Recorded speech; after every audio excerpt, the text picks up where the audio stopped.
Now, from Wish TV, your local news source, this is All Indiana Politics.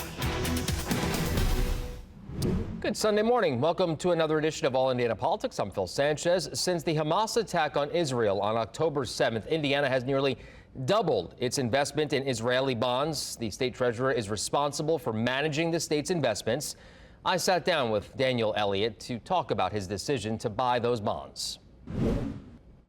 Daniel Elliott, thank you so much for being here. Appreciate the opportunity to be here. Absolutely. Let's jump right in here. Okay. Recently, you purchased another $5 million in bonds from Israel, making our total investment $110 million. I say our, meaning our state. Yes. How are those bonds being used, and why so much? So there's two different things here. First off, for us as a state, we're always looking for good investments. I'm very limited on what I can invest in, and so when I'm looking at these opportunities to invest, I'm trying to get the best return. So when we looked at the opportunity to invest in Israel, it was going to be a really good investment. We're talking about a 5.5% interest rate, so that's 65 basis points above what we get in Treasury notes. Why that's important is because as the treasurer of the state of Indiana, I don't have the option of investing in Bitcoin, not that I wanted to anyway. Sure. But I don't have those options. I'm limited commercial paper, Treasury notes. And these things are very stable, but the return isn't always as good. So when I have an opportunity to increase our investment in something that does really well, like Israeli bonds, I want to take that opportunity. The other side of that is when we look at this, we're still looking at 0.8% of our overall investment, so we're still very, very diversified. But when I look at this, I say, how do I get the best return for our taxpayers? And the first step I have to look at are those returns. And right now, 5.5% interest rate is a very good return for the state of Indiana. 5.5%, that's pretty high. How is that money then used? Now, that money is used to invest in Israeli infrastructure and in the infrastructure of Israel. So it's not things that it's not going to be used, for instance, obviously people are going to go, oh, is this being used for the war, things like that. No, this is being utilized for roads, sewers, water, infrastructure for the communities in Israel. Just like when we do a bond here in Indiana, those things would be used for us as well. So it's really, when we look at these tools, we're helping an already strong, robust economy. We're taking advantage of that. One of the key things that I've always noted is Israel is a very strong economy, just like us here in the United States. And if we look at that, we want to be able to invest in that because we think this is going to be really good for us. Now, also, these investments are short term. You're talking 3 years. So we're looking at 3-year bonds. Okay, so obviously this became a political football. Absolutely. It's been lauded by the Jewish community, and also really, protesters obviously on college campuses have taken shots at this as well. Your response to that? Well, and my response to that is, first off, my fiscal responsibility is to look at the best interest of the state of Indiana. So first off, I took care of that. But I will say, and I'm not ashamed to admit this, I'm going to be very bold about this. Israel is an ally. They have been an ally. When we had 9/11, they were there to support us. And I feel like we need to be doing the same thing for Israel. October 7th is a devastating moment in history. And it's important that we stand with our friends. Okay, fair enough. On the flip side, you've also divested from China. Yes. Tell us the reason behind that and how far along, have we completely divested at this point? We are getting a lot closer. So as far as our divestments in China, this was mandated by the General Assembly for good reason. We're talking the very opposite of Israel now. We're talking about instead of an ally, a country that is allied with us, we have a country that in many ways is adversarial, both economically, both in terms of some of the things that are going on. If you look at FBI Director Wray, some of the comments he's made about China as an entity and what they're doing in the cybersecurity front is really, really dangerous. So what we looked at is our state said, look, we're gonna divest from this because this does not track well with Hoosier values. Now, in fairness, we didn't have a lot of investments, probably about $480 million if we look at our public retirement system, and we're already down to $40 million since last September. Pretty soon we're going to announce even less. So we're moving on track. The goal was 5 years, and we're going to hit that long before the 5-year mark. Okay, so you and I were talking before we started coming on camera here, and you said a lot of good things happening in the Treasurer's office. There are. It doesn't get a lot of media attention. No, so let's put a spotlight on some of those things right now. We have a few minutes left. You took office about 18 months ago, and what are some of those positives? So one of the first things we got to do right off the bat was go to the General Assembly and talk about a little known entity called the Indiana Bond Bank. Now, I jokingly like to tell people, here in Indiana, we don't really come up with the crazy names for agencies. It is what it is. The Indiana Bond Bank is literally a bank that helps local communities, especially rural communities, get bonds so that they can build things like infrastructure, roads, sewer plants, water treatment facilities, things that are the bread and butter of these local communities. Originally, before I came on board, the maximum that we could bond for was 10 years. I took an idea to the General Assembly that I was hoping we could be able to bond for 20 and 25, which fits with most economic development projects within a community. Took that idea to the General Assembly. I was thinking this might take a couple years to get through. It took a couple of weeks. Wow. The General Assembly was very gracious, loved the idea, and so what I've been doing, once we got that authority, which we did last year, I've been going all over the state, sharing these ideas, getting ideas from local communities. So we have done courthouse renovations in Blackford County. We have done bridge and culvert improvements in Clark County. We did a park in Boone County. These things, again, they're not going to be on the front page news, but they're huge, especially for our rural communities. And I come from rural Indiana, still live in rural Indiana. Right. And we really need to do a lot to help these communities grow stronger. I have enough for one more question. Yes. Cybersecurity also Yes. near and dear to your heart, being that you have a background in that. So I do. what is the Treasurer's Office doing to protect us? So right now what we're doing is we talked about those infrastructure issues. There's a lot of issues right now with infrastructure being attacked by cyber terrorists. And so we're trying to come up with some good financing options to help these local communities in this cybersecurity space, and how can they finance a stronger cybersecurity presence. Sounds pretty good. Daniel Elliott, Thank always you. good to see you. Thanks for coming Appreciate on. it. Thank you. All right, coming up, one vote really does make a difference. We'll show you what happened in one primary right here in Indiana. Welcome back. A U.S. Senate panel that includes Indiana Senator Todd Young has released a blueprint for addressing artificial intelligence. The panel calls for billions of dollars in government spending to accelerate AI research and development. It also instructs Senate committees to develop guardrails to address some of the biggest risks in AI. Those include AI-enabled discrimination, job displacement, and election interference. The roadmap also includes proposals to create a national data privacy law that would give consumers more control over their personal information and help regulate how AI companies use the data. Well, a single vote decided a county commission race in the May 7th primary. It happened in Fayette County in East Central Indiana. Our government reporter, Garrett Bergquist, headed to Connersville to find out just how much power one vote can have. Tracy Beaver was running for her first full term on the Fayette County Commission. She had two challengers on primary night. She wrote down my number, 986, and then she wrote down the next guy's number, and then when she got to Jim, it was 985. And I think you could have heard a pin drop in the room. That one vote was all it took to put Beaver over the top. Once I saw the final tally and I saw it was one, I was amazed that it was one vote. Hughes says she called fellow county clerks and they couldn't believe it either. She says she's accounted for all of the ballots. Those numbers are final, at least unofficially. I've been saying this from day one. Everyone needs to come vote. Your vote does matter. Your choice of who you pick does matter. And that just proves that one person changed the whole outcome of everything. Jim Wolf was on the losing side of that tally. He's been involved in Fayette County politics for years. He says he's seen close races, but he's not sure he's seen one this close. I wasn't upset. I thought it was wasn't funny, but it was like a wake-up call. How so? I should have got out and worked a little bit harder. He says he's still deciding whether to ask for a recount. One vote makes a heck of a difference. That's the message everyone involved wants to come out of this. If nothing else, my hope from this one vote win would speak volumes to people about their need to get out and vote. Hughes says if you want to vote in November, make sure you check your voter registration sooner rather than later. If you're not registered, you can start registering for the general election beginning on May 21st. In Connersville, I'm Garrett Bergquist for Wish TV, wishtv.com, or follow us on Facebook for updates. All right, coming up, Indiana's best political team on a major change in the presidential debates, Indiana's investments in Israel, and much more.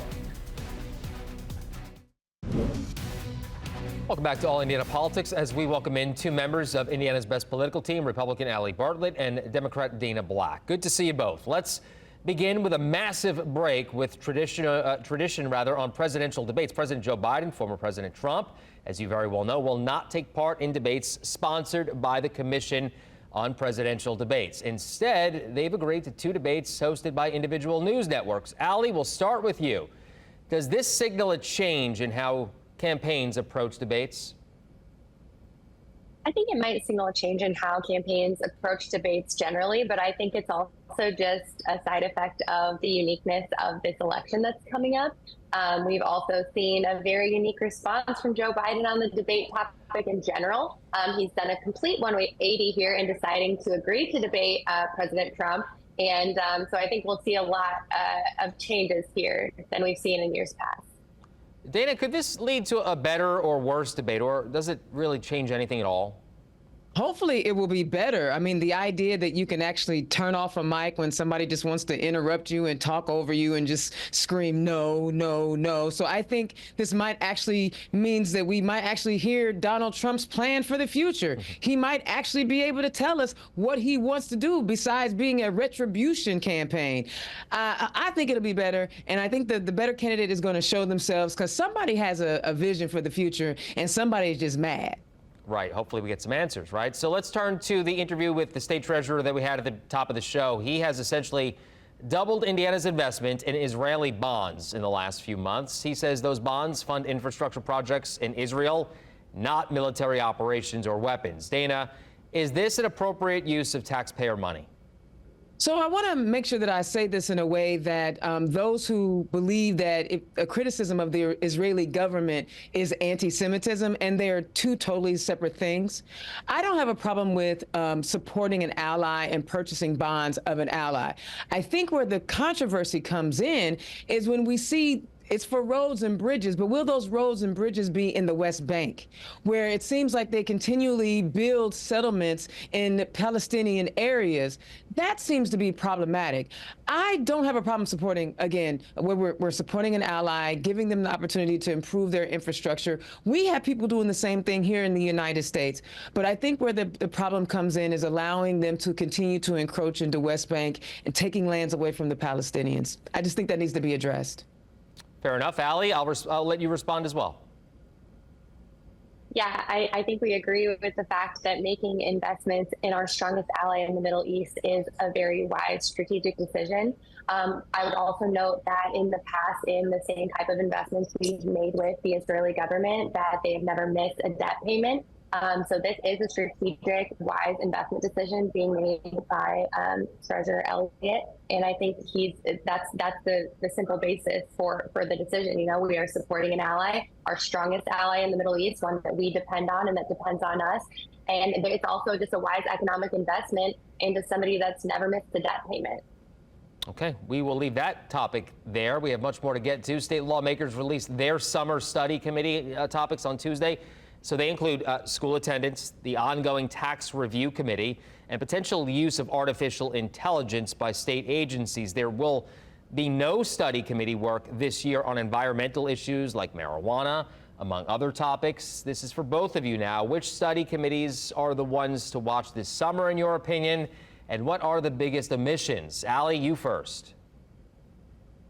Yeah, so I think heading into a 2025 session, there's going to be a lot to watch. I think 2025 is going to be a huge year for the state of Indiana. The hot topics, obviously, like you mentioned, are the road funding task force. Road funding is going to be a huge hot topic in the state of Indiana in 2025. Also, the healthcare cost oversight committee. That's going to be another big one to watch. You mentioned the AI committee, and I know we're going to talk about that as it relates to the federal level as well. I think that'll be an interesting conversation as it relates to AI use with state agencies, and just to see where that goes. But really, I think it's going to be, like you mentioned, taxes, because that's going to be a huge topic in 2025, is some sort of tax cuts for Hoosiers, road funding, healthcare cost. Those are going to be the big three for me. And you'll notice that you mentioned omission of like environmental topics. Some of the topics under these committees include like the use of electric vehicles, stuff like that, that kind of contribute to some of those topics that may seem like oversight. But if you read through kind of some of the details, you'll see that in the nitty gritty, they do cover some of those topics in the details. Dana, same question. Wow, you know what? I guess me and Allie are on the same page today. More topics on school reforms and education and attendance is definitely a big thing, because last year when the general session was in session, they found a way to hold third graders back instead of figuring out how to make education better, and they continue to tweak a system before letting whatever new plans they put in place take effect. So I'm really, really curious to see how they handle attendance, and if they are going to actually take into account that childcare costs in Indiana are in some cases higher than rent, and then how are parents managing childcare costs and getting kids to school, and seeing that transportation is being cut to getting kids to school. So I'm really curious to see, are they going to blame the parent? Are they going to blame the student, or are they going to actually try to fix transportation issues to get kids to school? An omission. I'm also curious about how they handle road funding as well, because Indianapolis, someone who lives in Indianapolis, we are getting short-ended, but you can always count on the General Assembly to, short-end Marion County when it comes to funding. And if you look at that formula, you can see the way the formula is set up, there's no way there's an advantage to Marion County folks. Omission is cannabis. The fact that we're still having this debate or whether or not we can talk about the legalization of cannabis when we are surrounded by states who are making significant tax revenues off of something that everyone is going to get. Every Hoosier who is interested in smoking cannabis, chewing cannabis, or whatever is less than 2 hours away from getting it. So why are we missing out on this revenue because of some 1920 prohibition mentality that we want to keep people from smoking something or taking something they're going to do anyway? Plus, they just downgraded it. The federal government downgraded the type of drug that it is. Yeah. So we are missing out on revenue and an opportunity to improve a lot of Indiana's infrastructure because we are stuck in this prohibition mindset, and we know that prohibition never works. Well, that's a hot topic. So let's let Allie respond to that on the marijuana topic. Allie, I saw you shaking your head. Go ahead. No, honestly, I agree. Okay. I think we are missing out by not talking about it. I think we're missing out by not talking about that. I think we're missing out by not talking about ways to expand and grow and modernize other industries in our state, like the gaming industry. There's a lot on the table. And like I said, there's going to be a big session ahead for tax cuts, for investing in our roads and transportation, for talking about healthcare costs, and all these things cost money. So I'm going to agree with Dana here. We need to talk about ways to bring money into the state of Indiana. And I actually am kind of tired of the mindset that we just can't talk about these things. We should be talking about them. To Dana's point, they're going to do it anyway, right? Kind of the same mindset of gambling. So, and you're looking at other states that are making a ton of money off of it. Hey, and on top of that, on top of that, there are people who are making millions of dollars on the marijuana industry, and in Indiana, we're still locking people up for it. Right. And it's mostly brown and black people. So to me, there's a whole other economic situation going on. We can go on. We can have an entire show about that. Hey, real quick, with 30 seconds left. This is our last show before the Indy 500. Do we have any picks? Who you got? Dana? I'm going to be honest with you. I don't even know who the drivers are anymore. Yeah. Is AJ Foyt still in? Al Unser? Any of those I'm guys? kind of on the same page. Allie, go ahead. I think my family members would be upset if I didn't say Ryan Hunter-Reay, so I'll go with him. Okay. I'm kind of the mindset too, Dana. I have to get some knowledge of some of the more modern drivers. So I agree. I have to do a little homework. All right. Good to see you both. We'll talk soon. Thank you very much. Very good conversation. We'll see you soon. We'll be right back. Well, thank you for joining us for All Indiana Politics this week. Make sure to tune in next Sunday morning for our live team coverage of the 108th running of the Indianapolis 500. Our live coverage begins at 5 a.m. on race day, and we'll be back here on Sunday, June 2nd at 9:30. Have a great rest of your weekend.